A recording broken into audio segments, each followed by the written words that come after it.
be with you, ladies and gentlemen, all over the world. Welcome to the second episode of Science Leads You to Allah. We've seen in the introduction that the universe must have an uncreated creator, logically speaking. Today, I'll be happy to invite you to have a look at a book called The Evidence of God in the Expanding Universe, in which about 40 scientists representing about all branches of science, biology, chemistry, responding to a question asked by Mr. John Clover Monsma. The question is there a God, or what is your opinion about God? They responded as follows. Now, let us start by Frank Allen. Frank Allen, in his article, The Origin of the World by Chance or Design, he says, if we accept the existence of a material universe, how do we then explain it? And he gives four options. Option number one, he says that the universe is just an illusion, as Sir James Jebbs argued. According to Jebbs, we then live in illusions. There are no trains, no bridges, no ships, no TVs, no cameras, no glasses, no libraries. Frank comments upon this opinion, saying that this opinion is fallacious and it does not deserve discussion or argument. The second option is that it sprang from nothing. Frank sees this option and possibility as absurd as the first one, and it does not deserve discussion as the first one as well.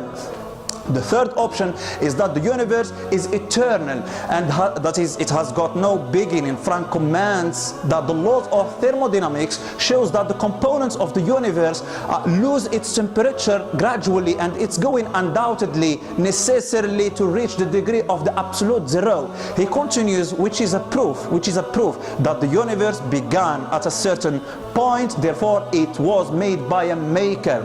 The fourth and the last option is that the universe has got a creator, an idea he supports by drawing our attention to the suitability of life on earth, which can't be explained by chance. He gives some examples.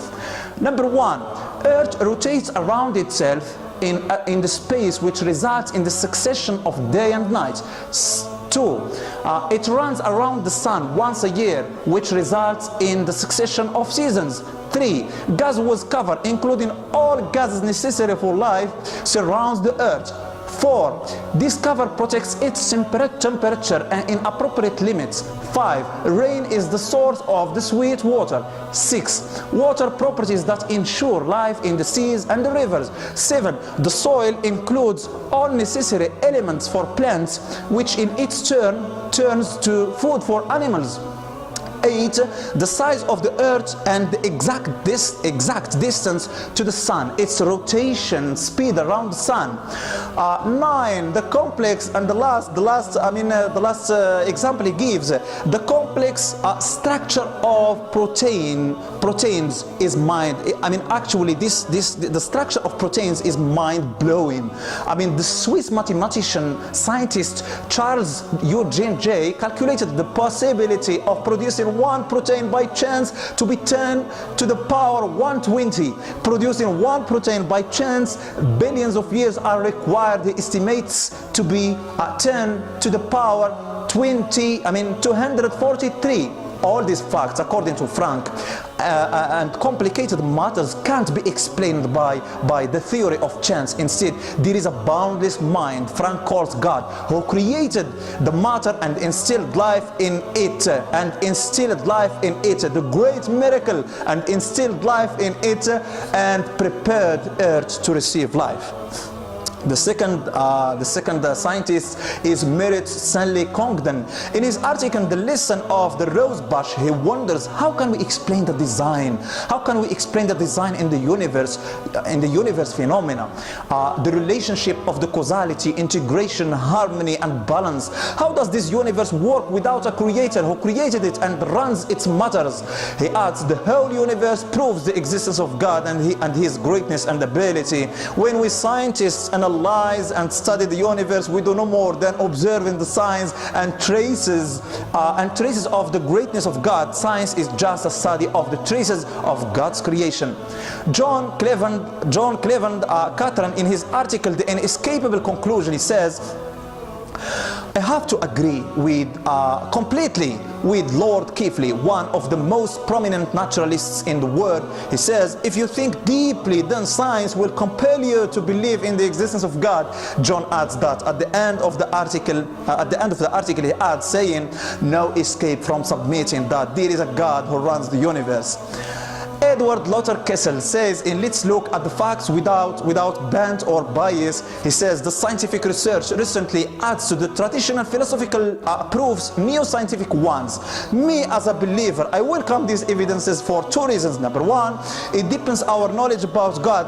Number two, it uncovers facts to the skeptics who submit the existence of God. He adds there is a wave of going back to religion in America, and this wave includes also our science institutions. Undoubtedly, the scientific discoveries contributed in this wave. He finalizes his article saying, studying science open-mindedly makes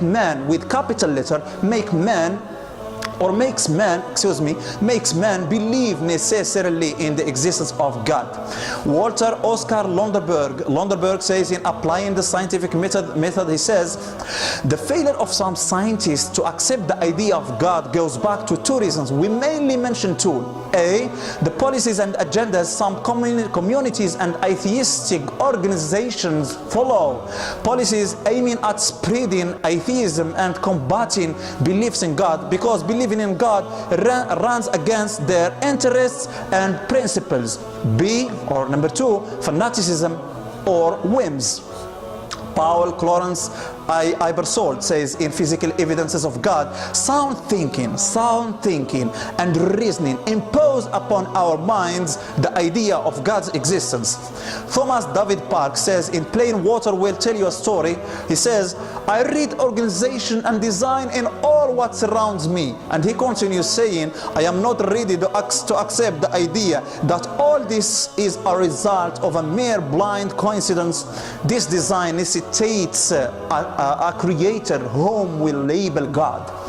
John Williams Colt says in The Universe, Complexity and God, this world we live in has reached a degree of complexity and perfection makes it impossible to be a result of chance. And he explains more, of course. Lawrence Cotton Walker says in Facts from Forrester's Field book, he says the magnificence of this universe is a sign of the creativity of the great creator. Walter Edward Lammert says in Things a Fruit Rancher's Boy Learned, he says the study of nature shows us the ability of the creator and his sound design.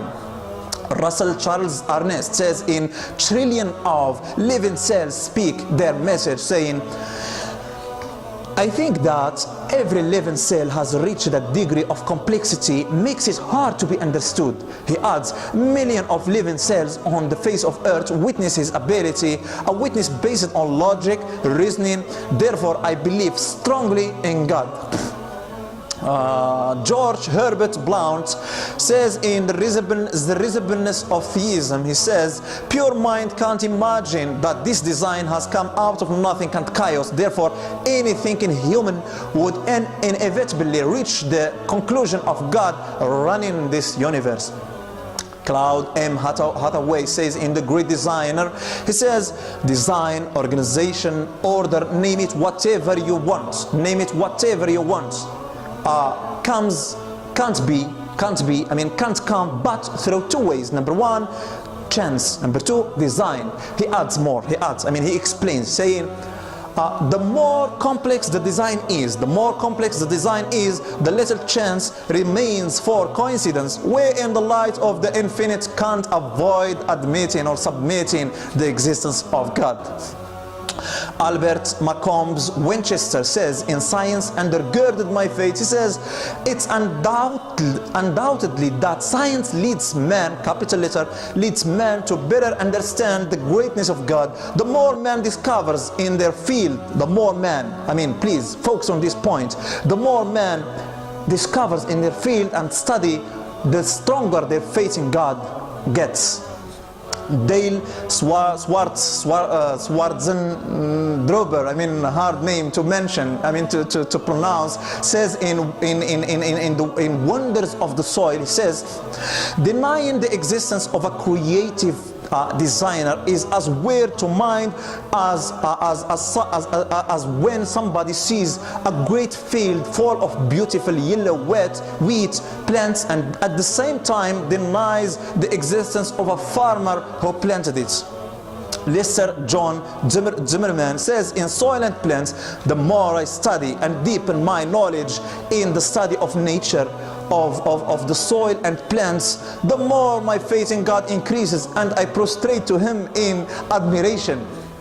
Again, Robert Horton Cameron says in Man Himself is an Evidence, he says, supplying humans with emotions is a proof of God's wisdom. He wonders, how long can man, capital letter, how long can man exist without sexual drive? I mean, it's clear he means the continuity of man, capital letter, via marriage, which innate instincts push to. Wayne U. Alt says in Concord between science and faith, he says we can't reach God directly since God is not a matter we can, I mean, is not a matter we can test, but we can reach Him through faith, which is supported by scientific proofs which indicated the existence of what he refers to as the first cause. Paul Ernest Adolph says in God in the medical practice, he says, I firmly believe in God. This belief is not only a result of spiritual experience, but also working in medicine has strengthened my faith. Cecil Boyce Haman says